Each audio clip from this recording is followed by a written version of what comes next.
হে everyone, এবার দাদার বিয়ের লাস্ট পর্ব পার্ট 7 নিয়ে তোমাদের সামনে চলে এলাম। বিয়ে বাড়িতে সব নিয়ম শেষ হলে এবার দাদার আসছে নতুন বউকে নিয়ে বাড়ি।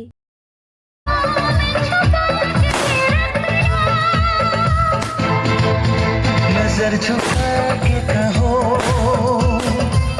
पलक उठा के कहो,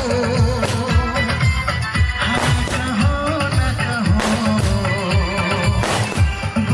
নতুন বউ যেহেতু বাড়িতে এন্ট্রি নিচ্ছে, তাই এন্ট্রিটা তো আর চুপচাপ হবে না, সেটাতে একটু বাজিমাত হতে হবে। তাই বইয়ের এন্ট্রির সময় আমার বোনপো আর তার ফ্রেন্ডরা মিলে প্রচুর বাজি ফাটিয়েছিল। আর আমার বোনপোরা মিলে এত বাজি ফাটাচ্ছিল যে বিয়ের গাড়ি ওই রাস্তাতেই দাঁড়িয়ে গেছিল। যেই শুনেছি যে বিয়ের গাড়ি এসে হাজির, আমরা সব বোনেরা মিলে কিন্তু দাদার রুমের দরজা লক করে বসেছিলাম। কারণ বোনেদেরও তো কিছু পাওনা থাকে, তাই না?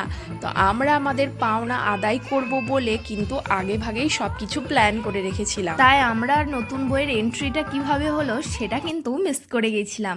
যাই হোক, এটা মিস করলেও দাদার কাছে পাওনাটা তো মিস করা যাবে না, তাই না? এদিকে নতুন বউ এসে হাজির, আর নতুন বউ আসছে বলে দেখো আমার মা কিন্তু বউকে আনতে চলে গেছে। দেখো আগে ভাগে আমাদের একটা নিয়ম আছে, গাড়ি থেকে বউকে নামিয়ে এবার বউকে কোলে করে নিয়ে একদম রুম পর্যন্ত যেতে হবে। কিন্তু আমার বিয়ের সময় কি হয়েছিল জানো, আমার ওয়েট যেহেতু একটু ভারী, তার জন্য আমার বর আর কোলে করে নিয়ে রুম পর্যন্ত পৌঁছাতে পারেনি।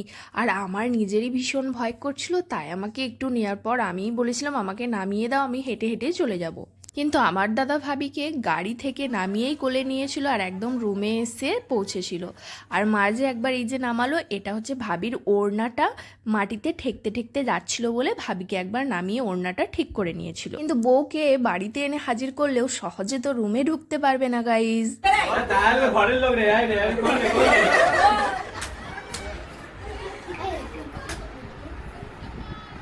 শোনাই যাচ্ছে না, একটু বাইরে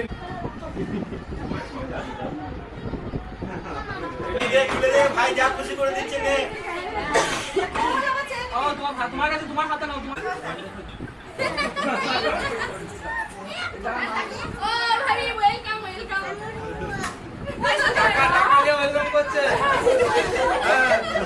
আমরা আমাদের পাওনা বুঝে নেওয়ার পর রুমের দরজা খুলে দিয়েছিলাম।